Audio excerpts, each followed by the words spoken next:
નમસ્કાર વિદ્યાર્થી મિત્રો, ગઈકાલે આપણે ઉદારીકરણના ગેરલાભ એટલે કે ઉદારીકરણ જ્યારે આપણે અપનાવ્યું છે તો ઉદારીકરણના ગેરલાભો જણાવો. ઉદારીકરણથી ભારતને શું નુકસાન થયું છે તે જણાવો. હવે આજેનો પ્રશ્ન જે છે એ બીજો પ્રશ્ન છે કે ઉદારીકરણના લાભ જણાવો. કે ઉદારીકરણથી ભારતને શું ફાયદો થયો. બરાબર, તો આપણે ફરી પાછો આજથી શરૂ કરશું.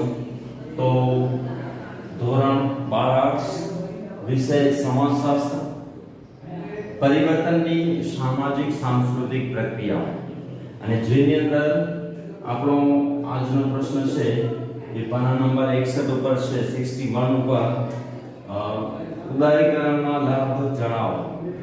ઉદારીકરણના લાભ જણાવો. હવે ઉદારીકરણના લાભ જણાવો. પહેલો ઉદારીકરણ એટલે શું એનો આપણે મીનિંગ જોઈ લઈએ. તો ઉદારીકરણ એટલે શું? તો આપણી ભાષામાં કહીએ તો ઉદાર એટલે કે મોટા દિલવાળા. બરાબર, તો ઉદારીકરણના લાભ જણાવો. એનાથી ભારત જ બીજા દેશોની જે કંપનીઓ છે એમને ભારતની અંદર વેપાર કરવાની પરવાનગી આપી, રજા આપી, છૂટ આપી, ત્યારે ભારતને એમાંથી શું ફાયદો થયો?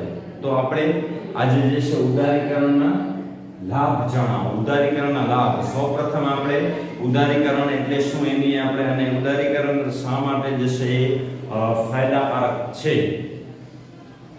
વૈશ્વિકીકરણ અને ખાનગીકરણ પ્રક્રિયા સાથે, વૈશ્વિકીકરણ અને ખાનગીકરણની પ્રક્રિયા સાથે ઉદારીકરણની પ્રક્રિયા જોડાયેલી છે. બરાબર, પહેલો મુદ્દો આપણે લાઈક થવું જોઈએ કે વૈશ્વિકીકરણ અને ખાનગીકરણ. બરાબર, વૈશ્વિકીકરણ અને ખાનગીકરણ જેની સાથે ઉદારીકરણ પર સંકળાયેલો છે, જોડાયેલો છે. હવે ઉદારીકરણનો મીનિંગ લખેલું છે. તો એ ઉદારીકરણનો મીનિંગ, તો ઉદારીકરણનો સામાન્ય અર્થ એ છે કે દુનિયાના વિવિધ દેશો વચ્ચે, આખી દુનિયામાં જુદા જુદા દેશો, વિવિધ દેશો એટલે શું? જુદા જુદા દેશો. દુનિયાના વિવિધ દેશો વચ્ચે, જુદા જુદા દેશો વચ્ચે, વિવિધ દેશો વચ્ચે, જુદા જુદા દેશો વચ્ચે આદાન પ્રદાન થાય છે. આદાન પ્રદાન, વસ્તુ છે લઈએ છીએ, વસ્તુ છે આપીએ છીએ. વસ્તુઓ લઈએ છીએ, વસ્તુઓ આપીએ છીએ. આપણે ચીન પાસેથી અલગ અલગ ટેકનોલોજી વસ્તુઓ લઈએ છીએ અને આપણે જે છે ત્યાંથી આપણે જે છે સેલફોન અને ટેકનોલોજી સસ્તા ભાવે મળે છે. આપણે એની પાસેથી ખરીદી કરીએ છીએ અને આપણે એની સામે વેચીએ છીએ. તો આદાન પ્રદાન, વસ્તુઓનું આદાન પ્રદાન થાય છે. તથા આર્થિક ક્ષેત્રમાં જે તે આયાત નિકાસ થાય છે. બરાબર, હવે આર્થિક ક્ષેત્રમાં એટલે શું? વસ્તુઓ મોકલે છે, પૈસા આપણે મોકલીએ છીએ. વસ્તુ આપણે મોકલીએ છીએ, પૈસા એ લોકો મોકલે છે. તો આવી જે પ્રક્રિયા છે, તો રાજ્યના નિયંત્રણને ઓછું કરવું. બરાબર, પહેલું જ આપણે મુદ્દો યાદ રાખવાનો છે કે ઉદારીકરણનો સામાન્ય અર્થ એ છે કે દુનિયાના વિવિધ દેશો વચ્ચે જે આદાન પ્રદાન થાય છે તથા આર્થિક ક્ષેત્રમાં જે આયાત નિકાસ થાય છે તેના પર રાજ્યના નિયંત્રણને ઓછું કરવું. બરાબર, રાજ્યના નિયંત્રણને આપણે શું કરવાનું છે? તો ઓછો કરવાનું છે. પછી ઉદારીકરણના લાભ, આપણે પહેલો લાભ શું છે કે આર્થિક સુધારાની નીતિથી ભારતમાં વિદેશી મૂડીરોકાણ વધ્યું. બરાબર, આપણે જે ઉદારીકરણ કર્યો, ઉદારીકરણ એટલે શું? બીજા દેશોને આપણી પાસે વેપાર કરવાની છૂટ આપી. ઉદારીકરણ કર્યું તો શું થયું? આપણે શું ફાયદો થયો? તો ઉદારીકરણથી આર્થિક સુધારાની નીતિથી ભારતમાં વિદેશી મૂડીરોકાણ વધ્યું. વિદેશી બીજા દેશોનું જે મૂડી છે, જે યુરો છે, ડોલર છે, એ ચલણ જે આપણી પાસે એનું વધ્યું. બરાબર, પછી કેટલીક બહુરાષ્ટ્રીય કંપનીઓએ ભારતીય કંપનીઓ સાથે ભાગીદારી કરતા અદ્યતન ટેકનોલોજી પૂરતા પ્રમાણમાં મળી, જેના કારણે ઉત્પાદન પ્રક્રિયામાં તેનો ઉપયોગ વધ્યો. બરાબર, હવે બીજો મુદ્દો છે કે કેટલીક બહુરાષ્ટ્રીય કંપનીઓએ ભારતીય કંપનીઓ સાથે, બહુરાષ્ટ્રીય કંપનીઓ એટલે શું? કે કે બીજા દેશના જે વેપારી લોકો છે તે બીજા દેશની જે કંપનીઓના માલિકો છે તે હવે એ લોકો આપણી પાસે પોતાનું જે મૂડી રોકાણ કર્યું એટલે કે કંપની સ્થાપી અથવા તો એને જે શેર આવે છે શેર ખરીદ્યા તો એનાથી શું ફાયદો થયો ટેકનોલોજીનું પ્રમાણ પૂરતા પ્રમાણમાં મળી રહે છે હવે એમના દેશની અંદર જે ટેકનોલોજી યંત્રો મોટા મોટા યંત્રો ઉપયોગ કરે છે તો એ યંત્રો આપણી પાસે લઈ આવ્યા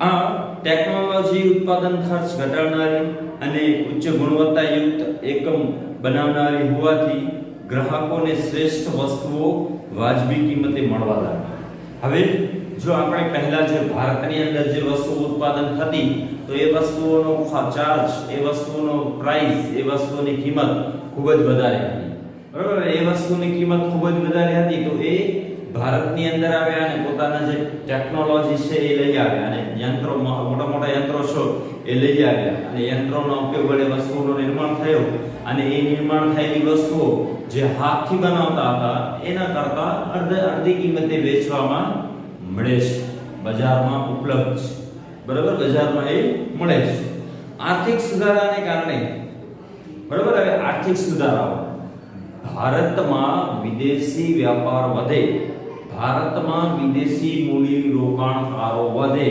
એટલા માટે આર્થિક સુધારાને કારણે સ્પર્ધાઓ વધવાથી ઉત્પાદકોએ પોતાના ઉત્પાદનના સાધનો વધારવાની ફરજ પડી હવે જો આપણે જે વસ્તુઓ ખરીદીએ છીએ એ વસ્તુઓની અંદર જો વધારે ફાયદો હોય તો તેવી વસ્તુ પહેલા ખરીદવાનું પસંદ કરશું જે આપણે આજની ભાષામાં આને અપડેટ કહીએ છીએ અપડેટ વાળી વસ્તુ બરાબર જે અપડેટ થયેલી છે વસ્તુ તો આપણે એ વસ્તુ પહેલા ખરીદીએ છીએ હવે એ જૂના મોડલની છે અને એ જ ભાવ છે અને નવા મોડલની વસ્તુ આવે છે અને થોડું વધારે સારું થોડી કિંમત વધારે છે તો આપણે વધારે સારી છે એ ખરીદવાનું પસંદ કરશું ના કે જૂનું મોડલ આર્થિક સુધારાઓને કારણે સ્પર્ધાઓ વધવાથી ઉત્પાદકોએ પોતાના ઉત્પાદનના સાધનો વધારવાની ફરજ પડી છે વૈશ્વિક સ્પર્ધામાં ટકી રહેવા માટે વિદ્યાર્થી મિત્રો વૈશ્વિક સ્પર્ધામાં એટલે શું કે જે આપણે જે છે ઉદારીકરણનો જે ફાયદો લેવા માટે શું કરીશું બીજા દેશોને વેપાર કરવાની પરવાનગી આપીશ હવે જ્યારે પરવાનગી આપી છે ત્યારે બધા દેશો પોતાની કંપનીઓ સ્થાપશે અને એ કંપનીઓની અંદર ઉત્પાદન થતી વસ્તુઓ જે છે એ ખૂબ જ સારી હોવી જોઈએ ગુણવત્તાયુક્ત હોવી જોઈએ જો ગુણવત્તા નથી તો કોઈ ખરીદનાર મળશે નહીં કે વૈશ્વિક સ્પર્ધામાં ટકી રહેવા માટે ઉત્પાદકોએ જરૂરી સંચાલકીય ક્ષમતાઓ વધારવી મેનેજમેન્ટ ટેકનોલોજીમાં સુધારો કરવામાં આવ્યો છે બરોબર ઉત્પાદક શક્તિ વધારવી અને મેનેજમેન્ટ જે આપણે વસ્તુ નિર્માણ કરવાની છે દરરોજ 50 ઉત્પાદન થાય છે દાખલા તરીકે કોઈ બાઇકની કંપની છે હોન્ડા એની કંપની છે હવે દરરોજની 50 બાઇકનું નિર્માણ કરે છે અને બજારમાં એની ખપ છે 150 બાઇકની તો એ 100 એમને નુકસાન જાય છે બરાબર બજારમાં જે છે એ માત્ર 50 આવે છે જ્યારે ગ્રાહકોને એ દરરોજની 150 ખરીદવી છે અને જ્યારે આપણી પાસે 50 ઉત્પાદન થાય છે તો એની અંદર ઉત્પાદન ક્ષમતા વધારવામાં જરૂર છે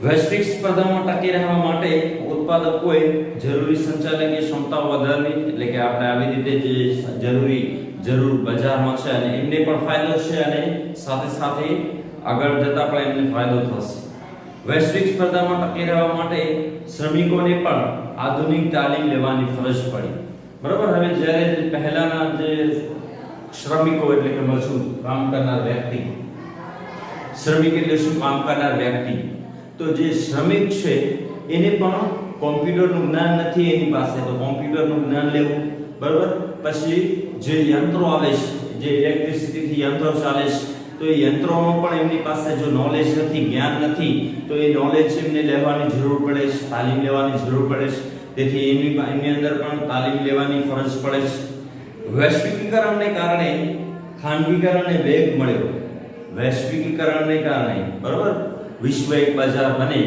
એ હેતુથી ખાનગીકરણને વેગ મળ્યો ખાનગીકરણ એટલે શું પોતાની માલિકીનું ખાનગીકરણને વેગ મળ્યું અને જાહેર ક્ષેત્રના જે સંકોચન થવા લાગ્યું, બરાબર. ખાનગી કંપની છે, પોતાની જે કંપની છે એને વેગ મળ્યો, અને જાહેર જે કંપની છે અથવા તો જાહેર સંસ્થા છે તો એમને જે છે એ સંકોચન જે ટૂંકો થવા દેવા, ધીમે ધીમે બંધ થવા લાગ્યું. આથી કેટલાક એકમો સ્વૈચ્છિક નિવૃત્તિથી યોજના અમલમાં આવતા વહીવટી ખર્ચ ઘટ્યો. હવે જે લોકોને કાર્ય નથી આવતું, એ કાર્ય નથી આવતું તો શું કરશે? સ્વૈચ્છિક નિવૃત્તિ, પોતાની ઈચ્છાએ નિવૃત્તિ લેશે અને પછી પૂર્ણ કરશે. ધિરાણ પરના વ્યાજના દરમાં ઘટાડો થવાથી, ધિરાણ એટલે આપણે બેંકમાં વ્યાજ પેટે જે પૈસા લઈએ છીએ, ધિરાણ લઈએ છીએ, તે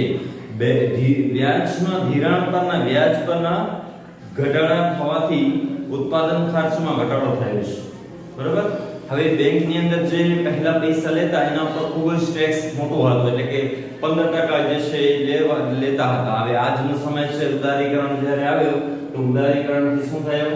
તો ઉદારીકરણથી 15% ને લીધે માત્ર પછી જે છે 3-4% જેટલો એનો ટેક્સ રાખવામાં આવ્યો, અને એ ટેક્સ શું કરી નાખવામાં આવ્યો તો ત્યાંથી શું ફાયદો થયો કે વૈશ્વિકીકરણને કારણે ખાનગીકરણને વેગ મળ્યો અને જાહેર ક્ષેત્રના સંકોચન થવા લાગ્યું. કેટલીક એકમો સ્વૈચ્છિક નિવૃત્તિ યોજના અમલમાં આવવાથી વહીવટી ખર્ચ ઘટ્યો.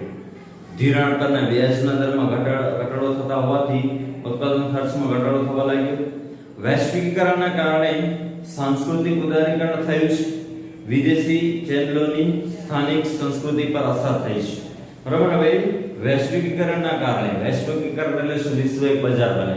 હવે આજે આપણે જોઈએ છીએ કે જે રશિયા, અમેરિકા, ચીન એની પાસે જે ચેનલો, ટીવી ચેનલો જે હોય છે, તો આને આપણે પણ આપણા જે ટીવી ચેનલો છે તો આપણી પાસે એ લોકોના ટીવી ચેનલો પ્રસારિત કરવામાં આવે છે. ઉદારીકરણની નીતિના સંદર્ભમાં બલદેવ નાયરના મતે, આ એક સમાજશાસ્ત્રી છે બલદેવ નાયર, બજારો નિર્ણાયક બની ગયા છે, બરાબર. બજારો નિર્ણાયક બની ગયા છે. જો તમે બજારની અંદર સારી ક્વોલિટી નથી આપી શકતા તો તમે નહીં ટકી શકો. બજારો કેવી બની ગઈ છે? નિર્ણાયક બની ગઈ છે. તરત જ તમારું જે છે એ નુકસાન થશે. બજારો નિર્ણાયક બની ગઈ છે. ઉદારીકરણને કારણે ઉપભોક્તાને પ્રોત્સાહિત કર્યો છે. આની અંદર એક શબ્દ છે ઉદારીકરણને કારણે ઉપભોક્તાવાદને. ઉપભોક્તાવાદને એટલે શું?